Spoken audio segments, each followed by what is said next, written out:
Hey Sterling, greetings from Las Vegas. Hello, how are we doing? Doing good. You're in the UK, aren't you? I am indeed. Lovely, lovely sunny UK.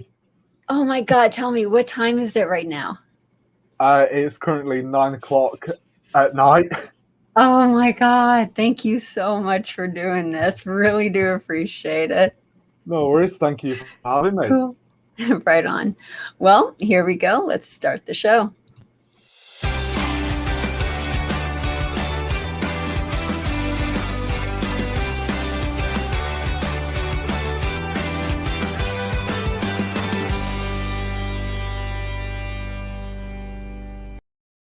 Welcome back to Vegas Aces live stream. My name is Heather Ferris, and I'll be your host for today. We are joined with our special guest, Sterling. Sterling, thank you so much for being on. No worries. Really cool to have you on. Really excited about today's episode. Now, today we are going to be talking about how to get a job in the UK. So really interested about this. We're going to talk about two different versions of how you could get a job in the UK. And then we're going to talk about some questions and comments and compare getting a job in the UK versus getting it in, say, Las Vegas. Now, before we get started, if you guys have any questions, comments, suggestions, please put them in the chat and I will answer them at the end of this video. Before we get started, I just want to remind you to hit that notification bell so that we are always notified of our latest videos and live streams.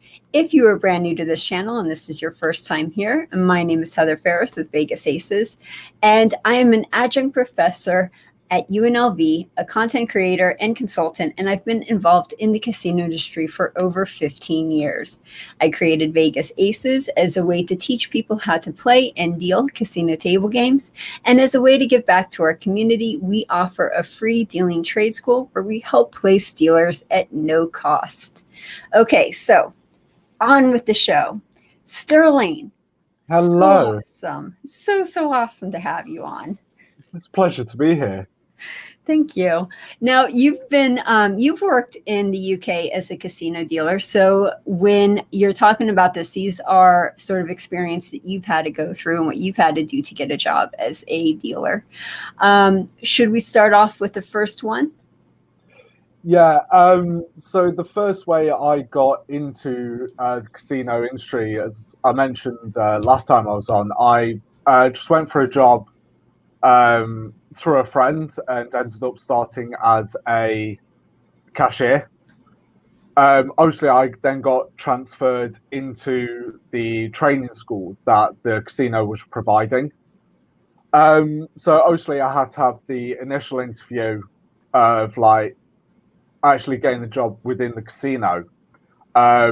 So you started off working in the casino in a completely different, like other, department. And then once you're in the casino in a completely other different department, then that makes it easier for you to transfer to the casino department. Yeah. So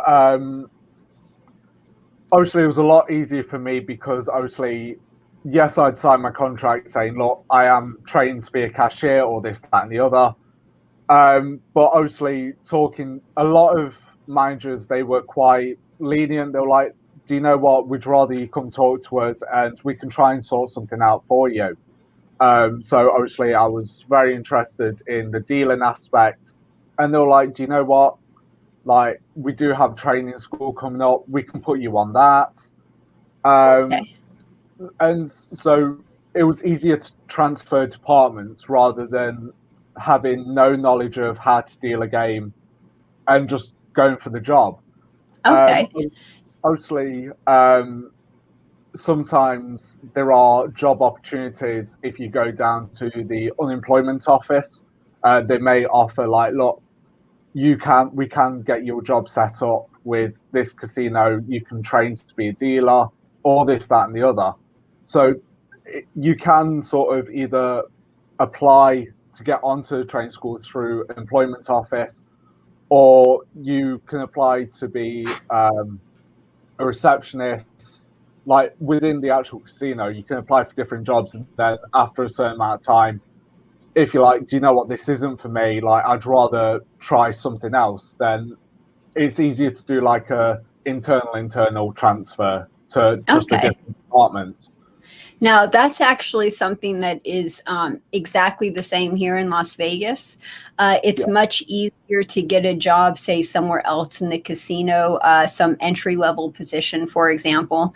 And then once you're in there and you have that entry level position, or any position really, you could transfer to different departments and everything, including the casino department. So if you have a casino, let's say the Hard Rock. This is actually a really good example.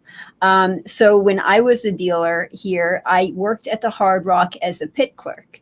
And one of the things they told you was, yeah, you might be a pit clerk, but once you're a pit clerk, we're going to be able to transfer you as a dealer at the Hard Rock. And at the time, in the early 2000s, a long, long, long time ago, Hard Rock was one of like the best casinos or the best houses for a dealer. So for me to go, from like I was close to a break-in, I think. I was a year or two in of dealing, and then I was going to be a pit clerk, work as a pit clerk for 6 months, and then transfer as a dealer at the Hard Rock. So that is one way to do it. Now, the only reason why I didn't is because they had some management shakeups, so I ended up leaving. But that is one of the ways you can transfer. Yeah. What is a pit clerk?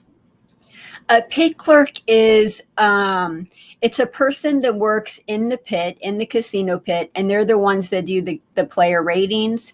They're the ones that do the running around. They'll enter the player ratings into the computer. They'll enter in markers into the computer. They do the paperwork for the pit. So it helps the floor supervisors, because then the floor supervisors don't have as much paperwork to do, and they could sit there and they could actually like watch the tables a little bit better. However, unfortunately, in 2005, 2010, that era, pit clerks have sort of been phasing out. The casinos are trying to phase them out, and they're giving more work to floor supervisors without paying them what they really should be. It was the whole 2010s where you're trying to make people work more than they can, and then you're trying to pay them the same amount or less. It's one of those type of things. Let's make this person do 2 or 3 people's jobs and pay them the same amount, that type of a thing. I think I ended up doing that. You did? Because while during training school, like after we did most of our training, because I was contracted 40 hours a week, I was only doing 32 hours of training. So I basically had an extra shift. And so it'd be a case of I would learn about the slots for 8 hours, like for a shift. Or I'd go work on reception, greeting guests and stuff like that, or I'd go work behind the bar. So it was a case of they were training like more my training school and afterwards.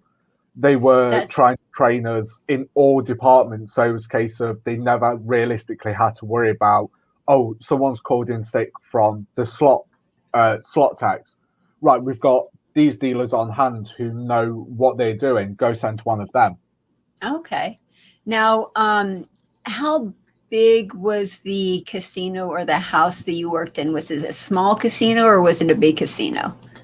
I'd say for the city that I was in, it was like a decent size.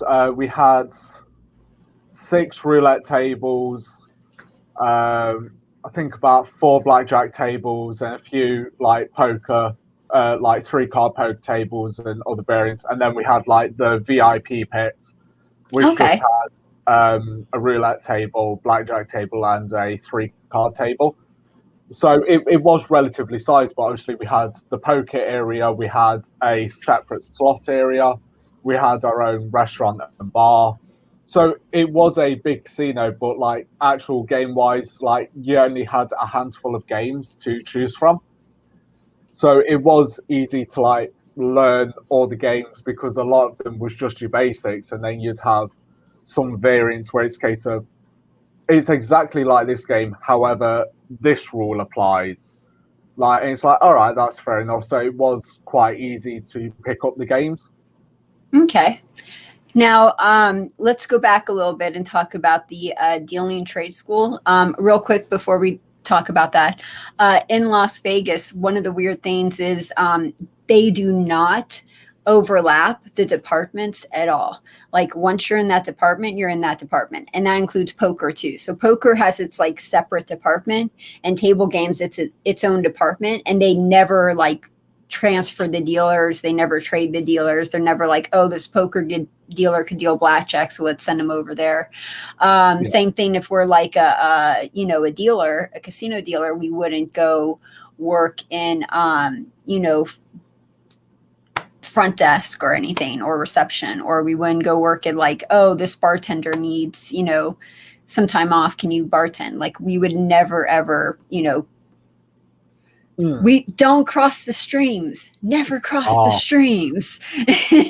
No, I mean, regarding poker, like they would have like their own poker dealers. However, sometimes it would be a case of you may have a dealer who knows how to deal Texas, and it's a case of if it's a case of all the tables filled and you need someone to give one of the poker dealers a break, so you'd sub in like a dealer so they can go on a break and then they can break, and so, till that dealer can then go back into the pit. So it was sort of okay, fair enough. Or sometimes you would have dealers covering full poker shifts. Like, so I think that's what we was like trying to pride ourselves in, is the fact that, yes, this person here is a dealer, but it was sort of seen as a good idea. Like, okay, well, he can also do reception. He can do the slots. He can do this. He can do that. So it was then also, I think, benefiting us as well, because if it was the case we was to transfer to a casino within the company or went to a completely different casino, like it looked better on us rather than going, oh, I can only deal these games. And then you had another applicant who's like, we can deal all these games, but we can also do X, Y, and Z within the casino itself. So it was like helping us build up more of a something to put on our CV. That makes sense. Totally. Now, does everybody do the dealing trade school that goes through there, regardless of whether they transferred or whether they got hired? So some while I worked there, I think there was maybe 3 training schools. And most of the dealers who came from our own training schools ended up working for us. However, there was a point where you do have like outside training schools where you go pay a certain amount and they teach you the basics, really. Whereas in-house you get taught the basics, but also company procedures, because obviously each casino is completely different. Now, for casinos that have the dealing trade schools, do you have to pay for them? Like you have to pay for them when they're not a part of the casinos, or do you have to say work for a year or two, sign a contract, and then make sure you're there for that amount of time? So I wouldn't know how. Sorry about that. I wouldn't know how it works if. So we had a few dealers who came to us that were trained outside of house. Now, I don't know if it's a case of they had to sign a contract saying, look, you have to stay here for X amount of time, or what, it was more a case of with us, it was like who was trained in-house, it was a case of if you pass, you've actually got a job secured with us. Like you'll have a job secured for however long, either until you decide to leave, or if you get into a bit of trouble, you get fired. So it was a case of what I liked as well is why we was in-house. It was a case of we'd go on breaks, but we'd go into the break room with the other dealers or other members of staff. And so you got to talking to them, and like you could go ask them, oh, I'm struggling with this, like what would you suggest? And they're more than happy to be like, yeah, no, that's fine. So it was like on roulette, because we had an odd that paid 11-1. I think that the street pays 11-1.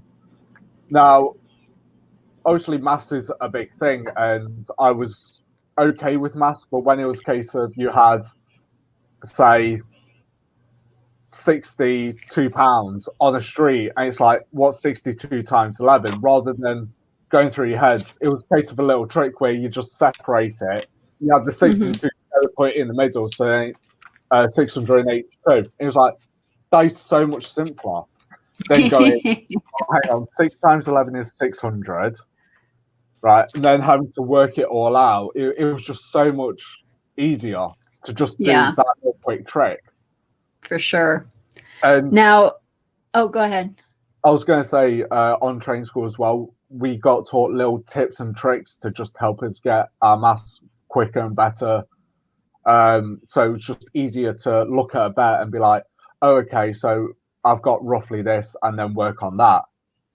So how long was the training school for? Did they make you stay there for a certain amount of time, or was it until they feel like you got it and then they put you in there? So I think the program, I think they wanted everyone to sort of get trained with it roughly 6 to 8 weeks, as well, depending on licensing time, like how long it took to get your license. So I think I did mine for about 6 weeks. I never technically finished my training school, because I was quite good at what I was doing and I was picking up very quickly. I got my license, and my training officer took me into the pit to show me what dealing's like, and just said, oh, stand here, by the way. And then obviously I got told, oh, new dealer after the spin. So it was a case of, I'm going on a live game. And I just got chucked in the deep end. And I panicked. And then it was like, I'd go on a break, and then it may be a case of, okay, do you want to deal with this game? So I never technically finished training school. So it was a case of, the training school started, I joined a week later, but I was dealing before anyone else. And so obviously I learned all the basics and stuff like that. I think like the last bit of training school is like going over, well, what don't you understand? Is there anything that you're not sure of? Like any questions, that kind of thing. And so I was then able to refine them skills. Okay. So that was quite scary, like just getting chucked on games. And you're just like, Did they teach you one game, or did they say, okay, you got to learn like 3 or 4 games? So to begin with, at the casino, I think at that point we had 4 games, which was just roulette, blackjack, 3-card poker, and punta banco. Now the thing is obviously punta banco, that was more of a, once you've got a bit more experience, you know what you're doing and stuff like that, we'll train you. So we just learned the basic 3 games, and that was it. And then obviously if we got a new game brought in, it'd be a case of, you'd have, especially during night shifts, where at 4 o'clock in the morning, where there's nothing really to do, you'll have a manager going over with 4 or 5 dealers, sitting, explaining the game, practicing, and you just basically play it, deal it to each other. And then slowly you end up teaching other people as well. So it's dealers teaching dealers? Yeah, basically. But sometimes it'd be a case you'd have managers teaching dealers, or you'd have the dealers teaching other dealers, especially because it was more of a case, once you got taught how to deal it, it was like, right, if it's open, we'll send someone over. Or if it was a case of, I remember on during the morning shift at 9 o'clock in the morning, there's not a lot to do. So I remember being told, oh, can you take these 2 dealers, teach them 4-card poker? I was like, yeah, no, that's fine. That's absolutely fine. I may not have been the best teacher, but I did the job. How long were you there for before you started teaching some of the games? And was the casino school open 24/7, just like the casino was? So before I started teaching, I think I've been there about 2 years. I only mainly taught like the new games that got brought in, if the manager asked me, I'd never sort of go, "Oh, do you want me to teach these these new games and stuff like that?" Obviously, our casino was open 24 hours. Obviously, some tables were shut during that time, or depends on the customer. Depends if they would open the table as well. But regarding the train school, I think for my train school and the train school after, they did 10 a.m. to 6 p.m. But then the train school after them, they split it up. So they did a couple of weeks, 10 a.m. to 6 p.m. And then the next couple of weeks, they were doing 10 p.m. to 6 a.m. to sort of get them used to, like, look, you're not going to be in the casino during these times every single day, all the time. You will end up getting 1 week where you have to be in at like 6:30 in the morning to start at 7. And then other weeks you could be starting at 10 o'clock at night, finishing at 6 in the morning. So there was that aspect of the training school where they were sort of basically going, it's not going to be a 9 to 5 every day. It was sort of showing the more realism of the job. Okay. Now, if you could remember, let's say someone wants to go to the UK and they want to work as a dealer. Do you remember what casinos had a good training school, or had a good school, or had like a good reputation to work for? Or do you remember what schools outside of the casinos had a good reputation that people really liked, or they said a lot of good things about?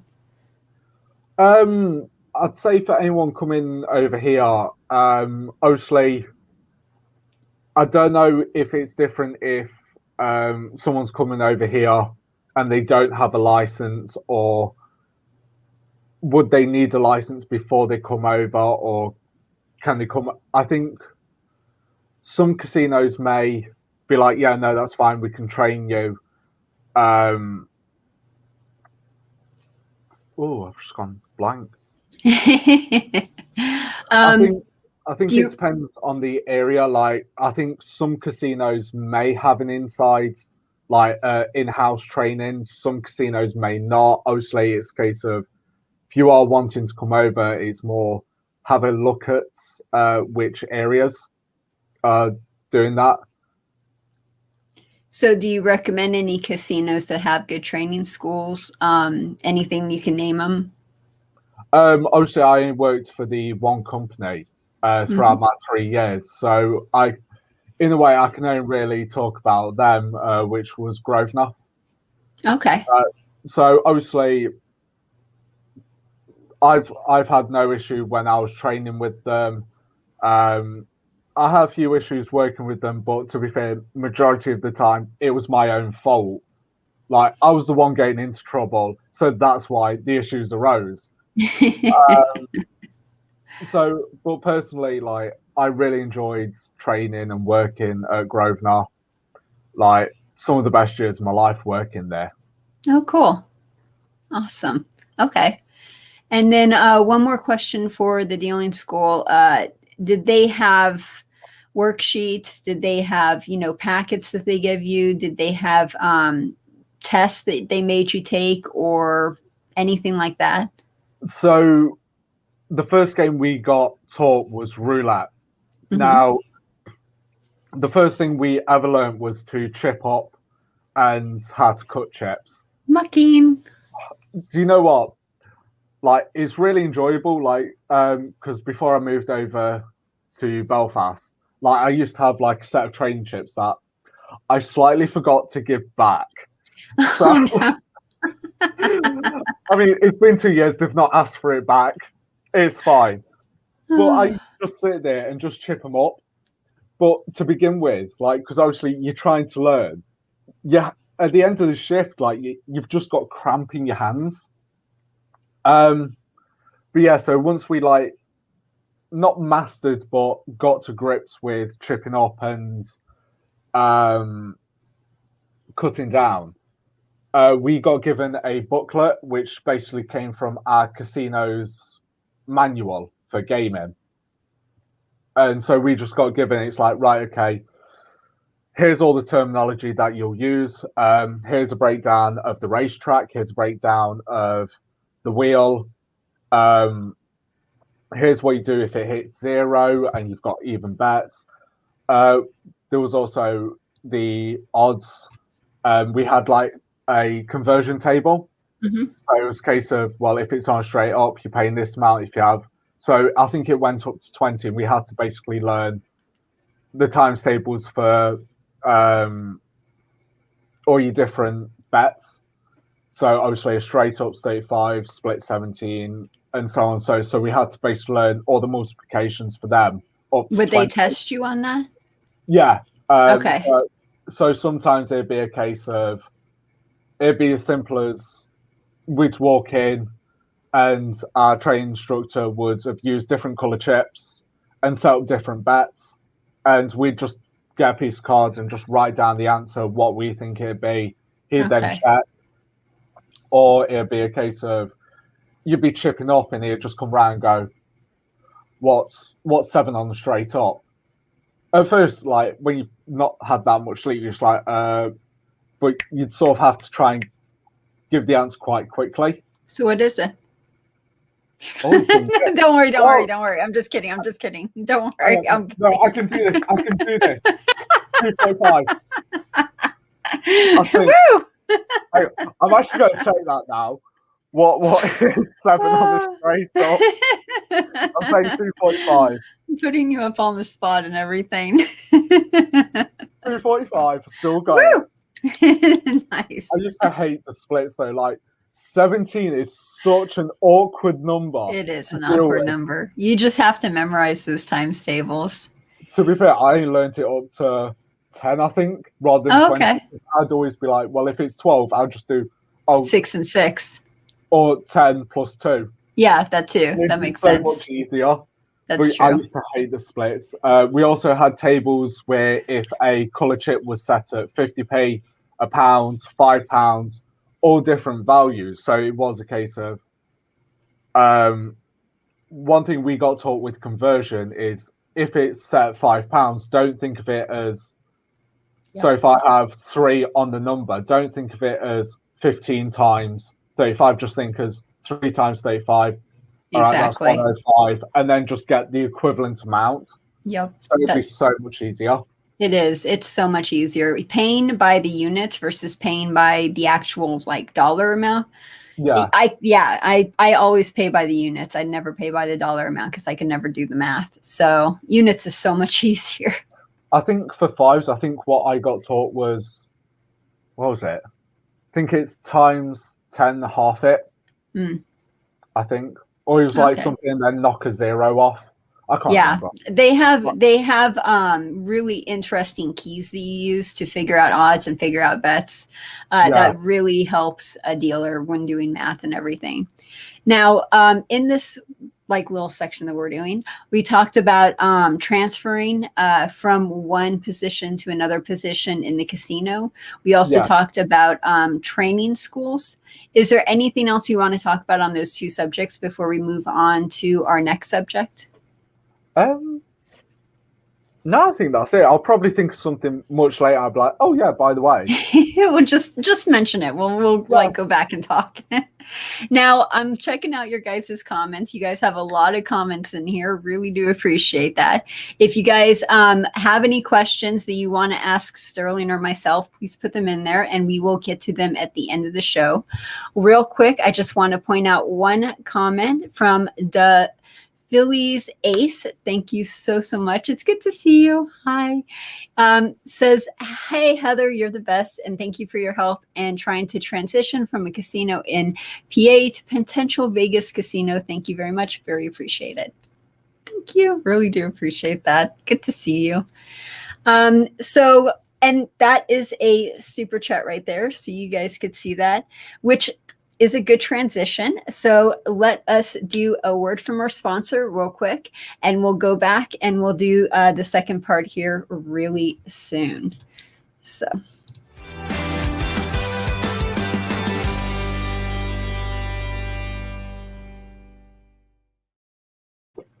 If you guys like this video and you want to help support Vegas Aces, then please remember to tip your dealer, and now you can with Super Chat. Super Chat is the way YouTube allows you to show your appreciation by tipping me any amount you want. Go ahead, give it a try, or show your support by becoming a member of our Patreon page. We have several different levels and rewards for you to choose from. Any membership level counts, even $1, so please go join today. And thank you again for the Super Chat. Really do appreciate that.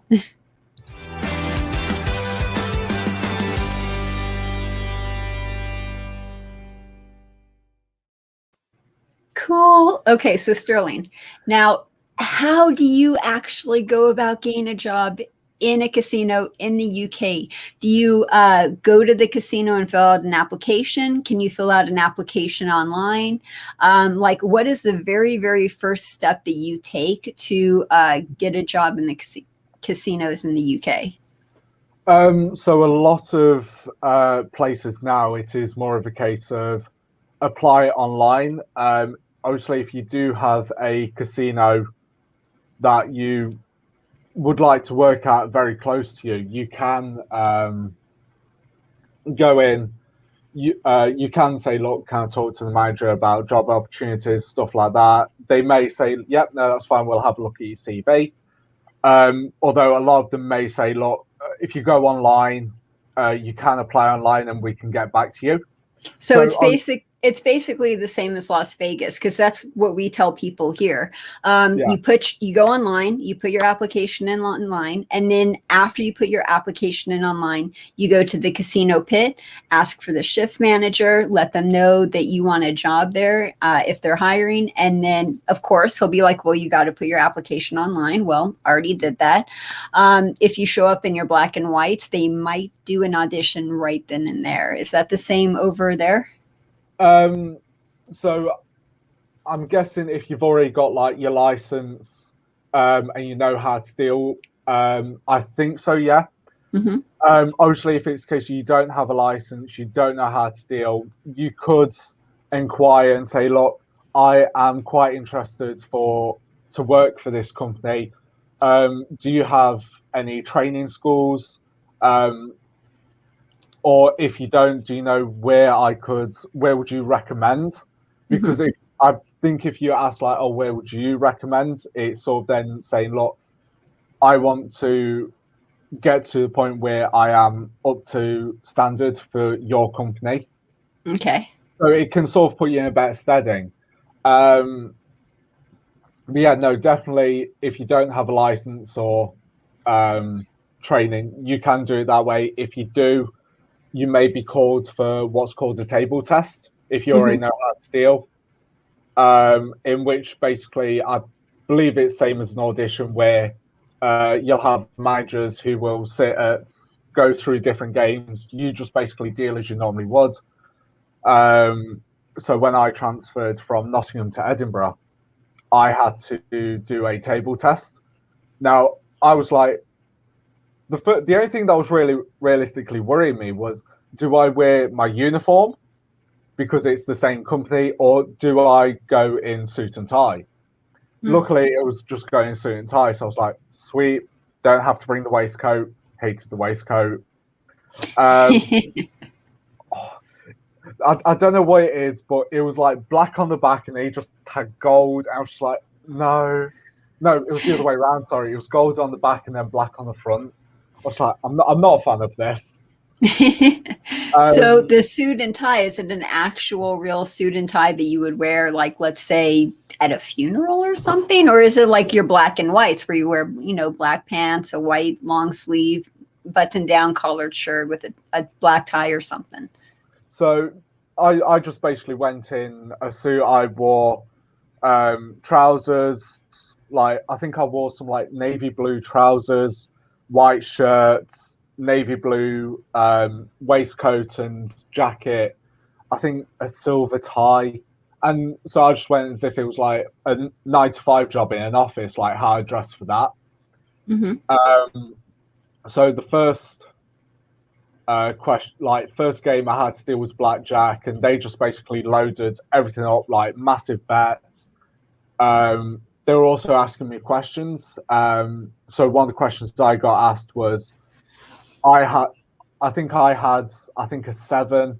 They had 12 or 13 or something, and they says, "Oh, what should I do?" Now, because that's the thing is, we can't say, "Oh, you should do this" or "You shouldn't do that," because it then looks like we're influencing the game. Exactly. I can't comment 100% saying if we're allowed to go, "Oh, the book would say," like, because then again, if I get that wrong, it still looks like I'm influencing the game, kind of thing. Okay. So But they also, might be a little bit stricter about it in the UK than they are in Las Vegas, for example.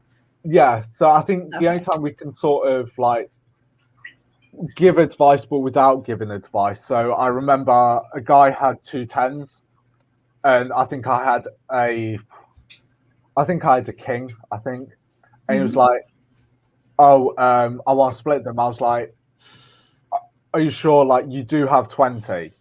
Like, so it was a case of I was giving advice, but I wasn't saying, "Oh, you should split," or "I wouldn't split." It was a case of, I would have broken that rule, and I would have been like, "Are you kidding me? Don't split tens. What's wrong with you?" The amount of times I've seen it, I know, right? Or sometimes it is a case of like, you're like, really?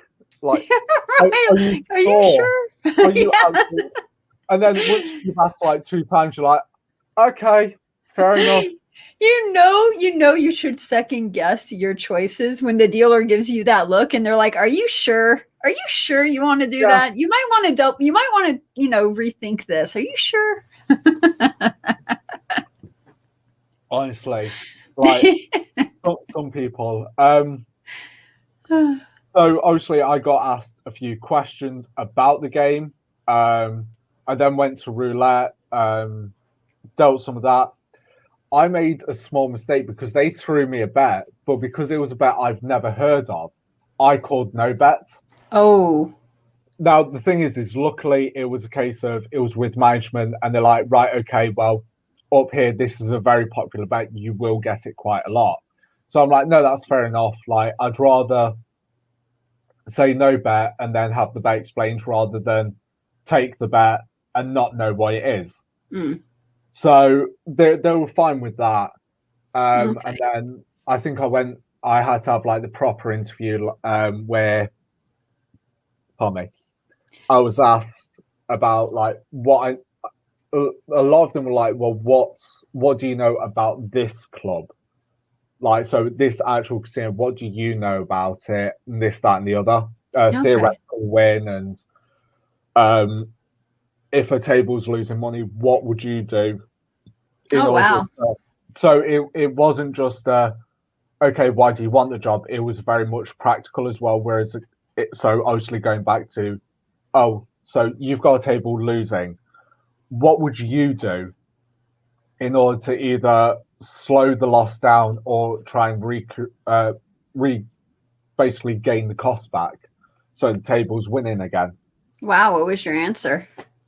So obviously with roulette, it was just a case of vary the speed of the wheel, vary the speed of the ball. If I'm losing quite a lot of money due to like racetrack bets, obviously say like no more call bets a bit earlier, or try and like say no more bets earlier. And so like even if it's small changes, just do it that way, and it can make a massive difference. Blackjack, maybe speed up hands, or like try and just basically do what I can, like, but also be diligent so there's no mistakes where it's then a case of I'm slowing down the game even more. Okay. So yeah, but honestly, table tests are very scary because you do it in the casino as well on the floor. And the thing is especially if it's a very slow day, you have everyone in that casino watching, not just the management, but you have the dealers, the inspector, and you're just like everybody. Yeah. Everybody. Oh, I think. So, go ahead. I was going to say because when I transferred to Scotland, there was like a balcony above the gaming area, and that's where the restaurant was. Then you had all the valets, so like the waiters and waitresses, stood up there watching. I'm just like, no, I can't do this. Performance anxiety. It's a nightmare. Oh, I bet it was. So when they had you do these table tests, when they had you do this, were normal, actual, real players on the table that you were dealing like a live game to, or did you have management and other dealers on the roulette table who were playing the game just to see how you dealt it? So when I went for my table test, I just had the management. So I had two managers, but they would like recreate like type of customers that they'd get. So I remember on roulette, I had one of them. He was just playing simple bets on the outside, on the layout, and that was more to test my counting ability, like being able to count. Mm-hmm. And then obviously I had another manager sort of throwing me all these bets with change here, change there, like give me the change back and all this, that, and the other. Was he chunking at all? He was chunking. But basically, he was just throwing me bet after bet after bet till it was a case of I went no more bets. But obviously, I think they quite liked the fact that being from a city casino, which was in the middle of the town, going to a casino that's a bit further out, obviously I was able to take that with me. Mm-hmm. Like, so I was able to be quick and do the job and whatnot. Okay. I think they appreciated that. Now, how long did your audition last? Was it short or did it last for an hour or two? So I got into Edinburgh for just after midday, maybe no, about 2:00. My table test was at 8:00 because it got pushed back. Mm-hmm. I was like, because I think mine was meant to be at 4:00, so I was like, I've got 2 hours to kill in Edinburgh before I need to go. And they were like, oh yeah, no, the manager ain't going to be in till 8:00. I was like, I've got 6 hours. I finally got there. I didn't get out till I think just before midnight. Okay. So I was there for 4 hours. Obviously doing the test and all this, that, and the other. They basically just offered me the job there and then at that point. Okay, so you knew by the end of the audition, like whether you got it or not. Yeah, because management did say like normally we would wait 24 hours. We'd like okay. the next day. And I went.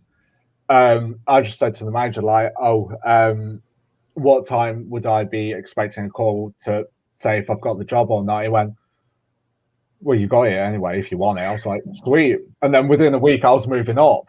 Nice. So it was a very hectic week. I'm just like, oh God. But for a normal casino, they normally don't tell you right then and there. So it's typical for them to wait like 24 hours for them to give you the call and say whether you got it or not. Yeah, because I think as well, sometimes they will talk to like another manager and basically like, look, we've got this person wanting to come up, and they sort of talk to them and they would probably call the casino. So obviously the management up in Edinburgh was ringing the casino in Nottingham, talking to them like, what's he like as a dealer, all this, that, and the other. So there's a lot of communication, and then you're just sort of left hanging for a day or two, waiting for that phone call to say, hi, yeah, congratulations, you've got the job, come up as soon as you can, sort of. Okay, cool. Now, in this section, we talked about filling out your application and submitting it, and we talked about doing the audition. Is there anything you want to add to that before we go on to our next section? I would say, like, while doing your audition, management doesn't just look at how you're dealing the game, it's also how you interact with people. So yeah, obviously, so customer service 110%. So even it sounds so silly, but like if your casino has players cards or like a points card, I mean, I felt so silly asking the managers like, oh, do you have a, because it was a case of we didn't at that point, it wasn't a case of we're managers, it's a case of we're customers. So we had to treat them as a customer. So it was a case of greeting them. Yes. Saying their name. Yeah. Asking for Yes. their players card. Oh, Yep. you don't have a players card. Like, can I ask for your surname? Are you a member? Like, would you like to be like? So there is a lot of customer service that you have to do, even if it's in front of management who may not actually care that you're doing this whole customer service, but then it proves that you're going above and beyond to like make the customers feel better. Well, it's not just going above and beyond. That's a big part of being a casino dealer is making the players feel welcomed and, you know, letting them have a good time and talking in a way that makes them feel like, you know, you guys are friends and you have a lot to talk about and you share interest and that type of a thing. And the reason why that's so important is because this keeps players at the table for a very long period of time, and that's how the casinos make money. So if a dealer isn't friendly and chatty and, you know, they keep their players' interest, if they're not doing those things, then they're not making the casino money, and therefore they're not technically like a good dealer for that casino, you know. So it's very, very important. I think what I also liked as well is when you've worked at a place so long, you get to know the regulars. I mean, Yes. so when I first started, it was always, good evening, good, like, I'm Sterling, I'm going to be your dealer. Oh, do you have your cards, sir? Oh, what? And you're very, very formal. But what I also liked was when I got to know the customers a bit more, it was a case of you go up to the table, hey, Jack, how you doing? Like, and you just talk to them normally. Mm-hmm. Like, you'd have a laugh with them, they'd have a laugh with you. Whereas at the beginning, it'd be like, oh, good evening, Mr. Smith. Like, he was very formal. And then by the end, you're just like, hey, Jack. Oh, the wife's not with you tonight. I see. Oh, you're getting a bit of peace and quiet for once. Like, they just end up having a laugh, or they just like not hurl abuse, but just like a bit of banter. Right. You just have a laugh with it. It's just like friends banter with each other. Yeah, like, and I used to enjoy that. But yeah, so I would say, like, if you don't have, like, obviously the job can be draining and in the nicest way, soul crushing to an extent. In the nicest way possible. In the nicest way. But you're right. But the thing is I think if you do not have that customer service element, where it's a case of it doesn't matter if your cat's just been ran over, your car broke down on the way to work, like, you've got a hole in your shoe, like, and everything's just like, you got to go on that table and still be happy and smile and yeah, yep, like, exactly. If you don't have that, like, I wouldn't say, I would honestly say it may not be the best job for you. Obviously, like, there are days where, yeah, obviously you're not sort of this happy chappy that you always are. Like, yeah, there will be times where you're just like, all right, like, but no one's expecting you to have this big, massive fake grin on you 24/7. Like, obviously you're allowed to have like a few naff hours, but 9 times out of 10, you do have to be on the ball. You have to be this happy chappy person. Yep, friendly, personable, welcoming. Yeah, and if you don't have that, either it'll be a case of the table will lose money, or you'll be losing your job, or you'll just get transferred to a different department where it is a case of you don't need to do that as much. Exactly. Okay, so anything else before we go on to the next section? Because I think we're going to do a sponsor thing at the moment. I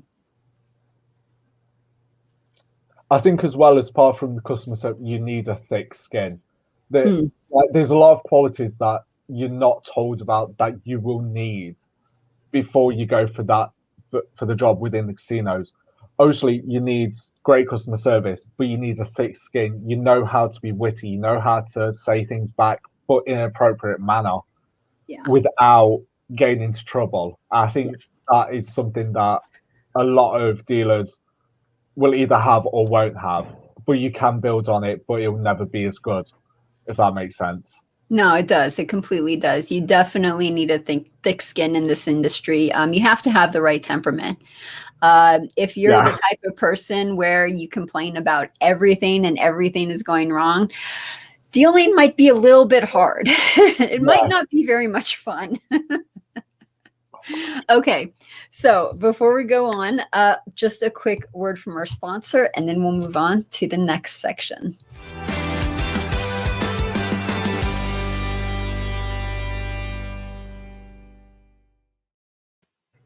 If you guys like this video and you want to help support Vegas Aces, then one of the ways you could do so is by going to vegas-aces.com and clicking on one of our affiliate banners.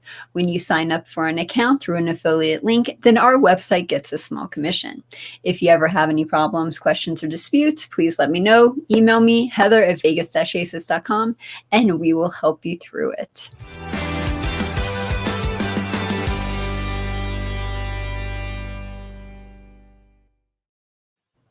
Okay, Sterling, last section. So my big question is this licensing. We talked about it a little bit in the first section, a little bit in the second section, but here in Las Vegas, the way that we do this is you're interested in getting a job as a casino dealer. You go to school, whether that's an outside school or school in a casino. Once the casino decides they like you and they want to hire you, it's during that hiring process that you actually get your gaming license. So they'll say that they want to hire you. You have to go through all the hiring stuff, fingerprints, background check, that type of a thing. And they will actually, the casinos here in Las Vegas will actually put your application in through the gaming department, and they'll do it all for you right then and there. The only thing you have to do is pay the fee and make sure you get your fingerprints for the background. And once you're approved for background, then you have your license. Even though it's not a physical license, it's an electronic thing that they check digitally. We never get like a physical license. It was just, oh, you now have a gaming license and you have it for the next 5 years. And when it expires, the casino will tell you, and then we'll just, reapply for you. Yeah. So I never really had to deal with it. The casino did most of the work for me, and I just gave them some money and did the fingerprints. And that was like the most I had to do to get a license. Yeah. Over here, it works slightly different. So I think it depends on which area you work in. Mm-hmm. So when I applied for mine, I was originally applying for a cashier's license. But basically, it all comes under, there's two types. There's a PFL and a PML. So Mm-hmm. PFL is the personal functional license, and the PML is personal management license, I believe. Okay, so one's for like a supervisor and one's for a dealer. Yeah. Gotcha. So basically, if you handled cash at all that wasn't in the bar or restaurant, like you had to get a PFL. So it was a case of once you started, it was a case of right, let's get your license sorted as much as you can. So we had to do a lot of the work. So we had to fill out the forms. We had to provide all the ID. I think we had to apply for a DBS, which is criminal background check, to make sure that we hadn't done out dodgy. We had to fill out all the information and wait.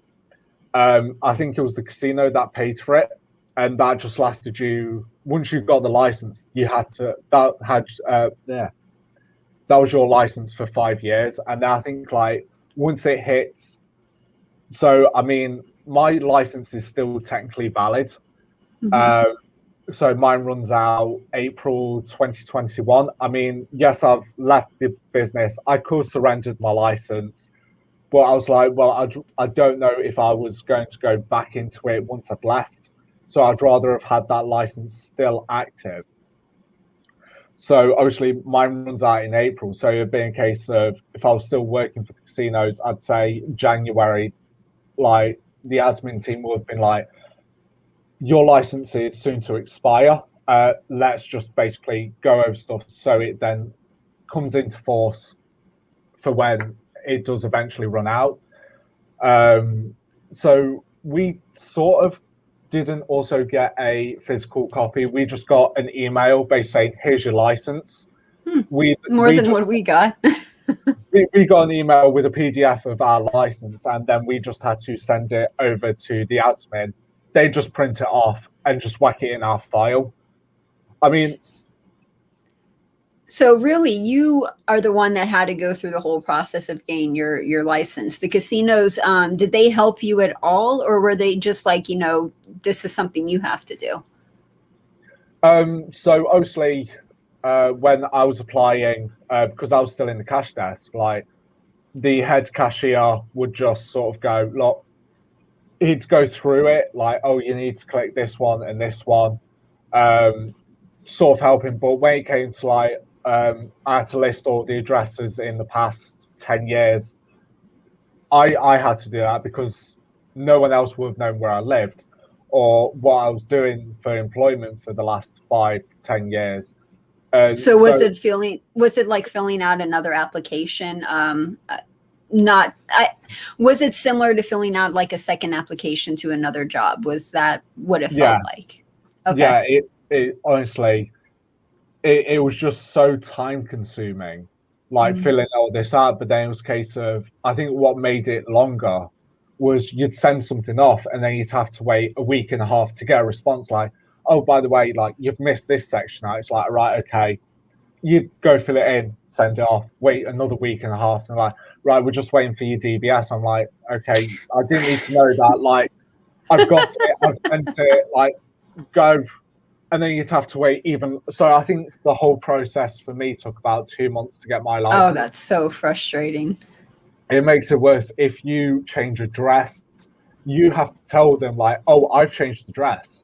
It's so difficult to get through to the Gambling Commission over here. Oh, jeez. So, I mean, I'm like, because once I actually got my license, like I was that proud, like I've actually achieved something. I brought a A4 photo frame, printed my license off, and just put it in and just hung it up because I was like, I've actually achieved something. That's awesome. I think that's cool. I think I've got it back home. I think it's still in its frame back home. That is awesome. Like, I think, yeah, literally 2 months tomorrow, my license expires. 2 months tomorrow. I might have a little party because of it. Like, I'm free. And then probably I'll be like, oh, I've got to go through the whole process if I go back. Well, besides your gaming license, was there any other paperwork or anything else that you had to do before you actually started your job as a dealer? So I had to do an induction. So basically, it's all like, oh, if there's fire drills, I had to go through all the company procedures, what the codes of conduct was. I think I had to write my name, my address, my telephone number. No words of a lie, probably about 16 times on different forms. So I had to have one for fire safety that I understood and whatnot. What to do if there's a bomb scare. Like I had to take and sign the fact that I knew what to do. Same with liability, all this, that, and the other. And then it was a case of, oh, if you get injured and die at work, like who do we send money to? Like, so it's like, right, okay, and we could fill out who could get sent to and a percentage. So it was then really awkward. Like, well, what parent do you just do your parents 50-50, or is it a case of if you like one parent, do you give them a little bit more or a little bit less? What do you do? So I think the induction, I think that took, because I'd quit my job. So I handed in my 1 week resignation. So I had 1 week left, and then it was a case of, right, I said to my manager, like, I have my induction at 5 o'clock at my new place. And he was like, all right, okay. 4:30, he lets me go. So I had to just quickly run up to the shop, grab bits and bobs, run across the road to the casino because I like had to walk like 2 minutes from my old job to the new job. Like to get there for 5. I don't think I actually left the manager's office till about 11 o'clock at night. Oh my. It was, luckily, when I transferred, I didn't have to do any of that. It was just a case of just sign a contract saying, oh, I now work for the Edinburgh branch. Mm-hmm. So that's basically what I had to do. Okay. Cool. So I think we've pretty much talked about everything. Is there anything else you want to talk about before we go to comments? No,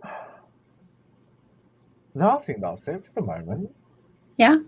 Okay, well, if you guys are watching, if you guys have any questions, comments, suggestions, anything like that, put them in the chat. Speak now or forever hold your peace. We are going to do a quick word from our sponsor, and then we'll do the questions and comments and everything from the chat. So see you guys in 1 sec.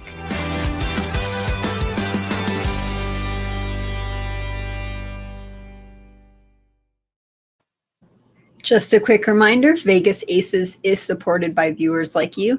Donations make it possible for us to bring you all of these videos for free. If you think this video is worth more than $0, please donate the amount you feel it's worth by clicking the link in the description below. Now, we have a new article up, interview with a professional card counter. We had that video transcribed, so that's brand new. Check it out. Real quick, we are hiring. Okay, so we are hiring a web designer. If you guys are interested, email me, heather@vegas-aces.com. You must be fluent in HTML and CSS. JavaScript and PHP is a plus. SEO is required. Salary is based on experience. Again, email me your resume at heather@vegas-aces.com. We are going to stop taking resumes on Sunday, February 28th, and interviews start Monday the 1st. So please go check it out.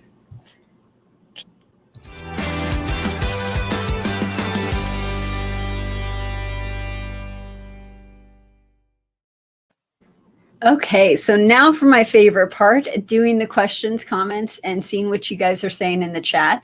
I love seeing what you guys are saying in the chat. A lot of people are saying hi. Got Nashville in here. Hey, Nashville. And Alan is here. And Peter with Match 52. Hello, good to see everyone. And Joey, sweet. Everyone is here. And again, Phillies, thank you so much for that super chat. Really do appreciate that super chat. Thank you so much. Let's see if we can find any questions. Let's see here.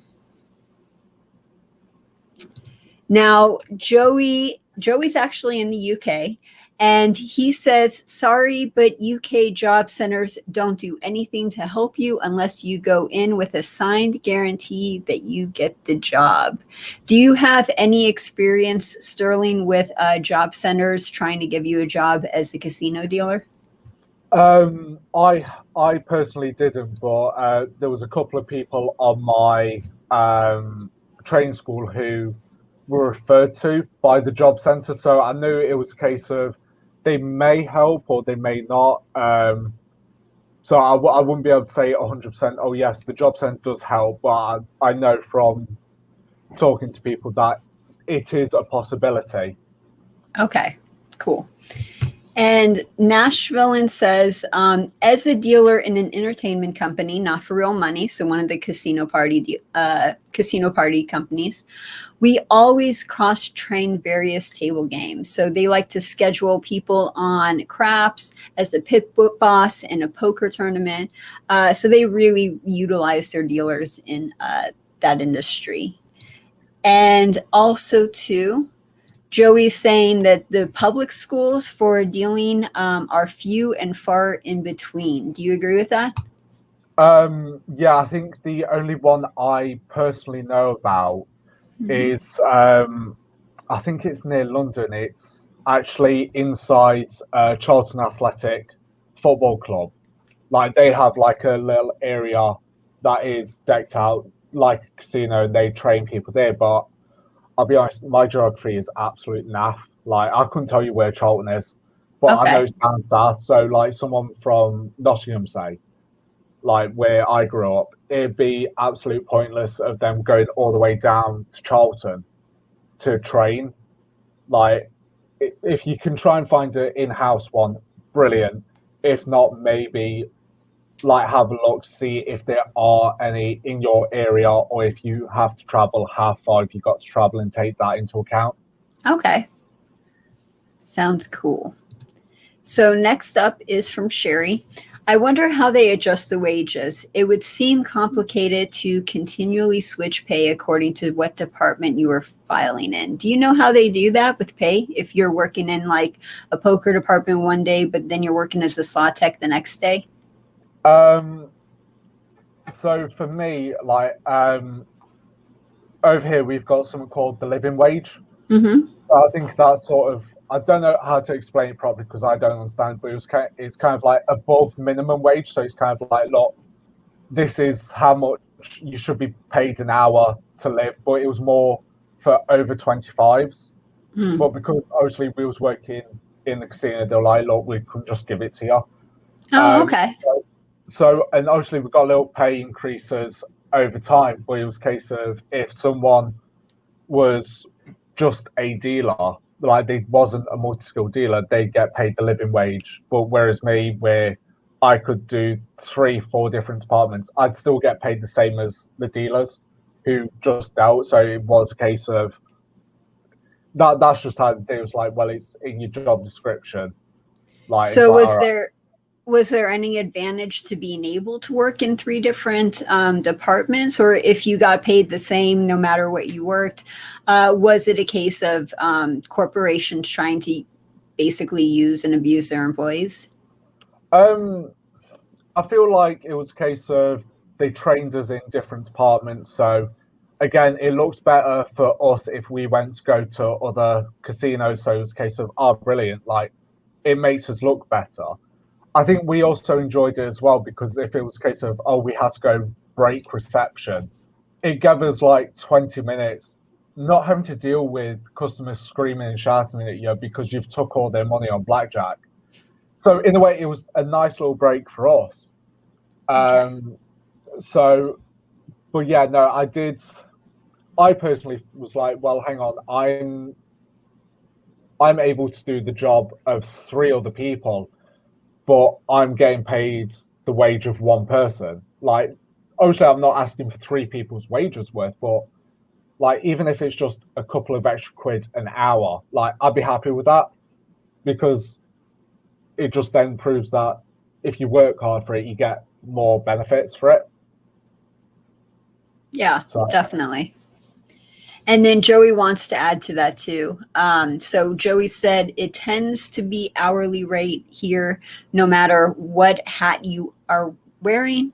When I was working at the club, I would work at the bar and then bingo, and then it would all sorts of stuff. So yeah, same thing you were saying. yeah. He just wanted to add to that. And then another question that we have is what was the wage structure like in the UK? So, for example, here in Las Vegas, we get minimum wage, which I think at the moment is $8.25 an hour, and then you get tokes, and the tips are basically what you live off of. So your minimum wage, $8 an hour, would basically be enough money to pay your taxes, and then whatever you made for tips, like that's what you lived on. Yeah. So obviously, when I first started at the casino, I was getting paid £7.20 an hour. So at the end of the month, it was a case of, right, you've added all that up. Then it was a case of, obviously, you'd have tips on top of that, which was then added. Obviously, if you had holiday pay, so if I took 3 days holiday, those 3 days of wages added back in. And that was all added up. And then we had 20% taken off us for tax. So yeah, so income tax and national insurance, and then basically what was ever left over, that was yours. So, but obviously, if you was most people was paid the same wage. Obviously, if you was a supervisor, you got paid a bit more. If you was like part of the pit, you got to pay a bit more. Than if you was a manager, you was on salary. Mhm. So, but it was like every year, like the minimum wage goes up every year. But obviously, because we was in living wage, it didn't affect us. But every so often, they'll be like, "Oh, we're doing a pay increase." So I think they got rid of our staff meals, and then they added that into. So rather than getting paid £7.20, I was now getting paid £7.37. So that extra 17p an hour, and they got changed to £8 an hour, and they got raised again. So that's how it sort of got worked out. Okay. And then the next question is, what is the average age for a new croupier? I'd say between 19 to average 18 to 24. Obviously, we did have some people who were training and they were in their 30s. We've had 18-year-olds come and deal. So relatively quite young, like obviously start of adulthood to like mid-20s. That's sort of your rough average age of your new dealers. Okay. And this question, I think you already answered it. The gaming license, is it annual or for life? So ours was paid for 5 years. So again, because I got my license in 2016, it's now going to run out this year, and then I get to. If I was still in the business, I'd have to reapply for it, but it's just going to become invalid in April. Okay. Okay. And then we got a hey. Hey. All right. I love the easy ones. Next one is, let's see. Do your tokes get taxed? So I'm guessing tokes is tips. Tips, right. Yeah. So yeah, basically, because it got added into our. So we had our hourly wage, and then it was like how much you've earned this this month, and then our tips were added into that, and then obviously, because over here we're allowed up to, I think it's like annually, if you earn over £12,500 a year, like that first. So I think it got to the point I was earning 17k a year, but so that first 12,500 could not be taxed. Like, so that was mine to keep. Like, I could do whatever, but then anything over that, I would get taxed. But obviously, it was a case of it just got worked out monthly. Like, oh, you just pay 20% for your tax, but that's everything you've earned. So, yeah, tips were included into that. Okay. And then that's our last question from the Peanut Gallery. Thank you, Peanut Gallery. Do you have anything you want to add to that, or anything that we didn't discuss that you wanted to discuss before we end the live stream? I'd say, like, if you are thinking about becoming a dealer, obviously, in the UK, obviously, it's not a case of you'll only be dealing one game. You will have to learn at minimum 3 games, maybe up to 5. But luckily, there are a lot of similarities with some. So be prepared to, like, having to switch your brain from 2.5 hours on roulette to a 20-minute break to then snap and go, right, okay, blackjack rules. So it is a case of you always having to keep the rules in your head. Even after training, I'd say still, like, go over your basics, make sure that you've got them down. Like, and if you do have any questions, like, just ask people in the industry. Like, they're more than happy to just answer them, as stupid as it sounds. Like, if you think it's a stupid question, there's no such thing as a stupid question. Like, I mean, I got baffled with conversions from £1 to 50p. Like, I was like, this doesn't make sense. So I had to go ask for help of, like, how do I work things out in 50p? And yeah, obviously it's a case of just half everything. That's Yeah. brilliant, but And it can be confusing. I think that's an awesome point that you bring up. Casinos, they would so much rather you ask than, be like, oh, I don't know, I'm just going to do this and hope like it works out. Like Yeah, they would be so mad if you did that. Like they would just so much rather you ask and then find out the right question or right answer and then have you do it the right way. yeah, especially when it comes to procedure, because Yes. the difference between Nottingham and Edinburgh was when we had a stack of £5 chips in Nottingham. If it was a case of we had to pay 15, like Mm-hmm. 15 fivers, we had to cut down. But in Edinburgh, you could just pencil it. So obviously, if you're ever unsure, especially if you move from one casino to another, ask about procedures, like what's changed, what's the same, especially if it's within the same company. Just ask questions. There's no such thing as a stupid question. Definitely.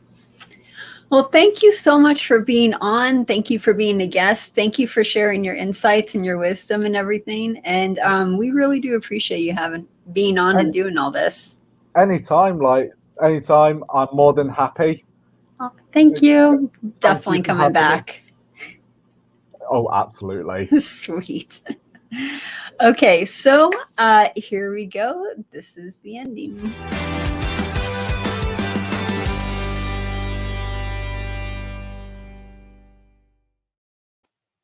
That does it for today's show. Thank you guys so much for watching. Please join us on our next live stream. We do a live stream every Thursday at 1 p.m. Pacific Standard Time. Until then, this is Heather Ferris with Vegas Aces and Sterling. There we go. Reminding you that education can change the world. I hope you guys have a great one. Take care. But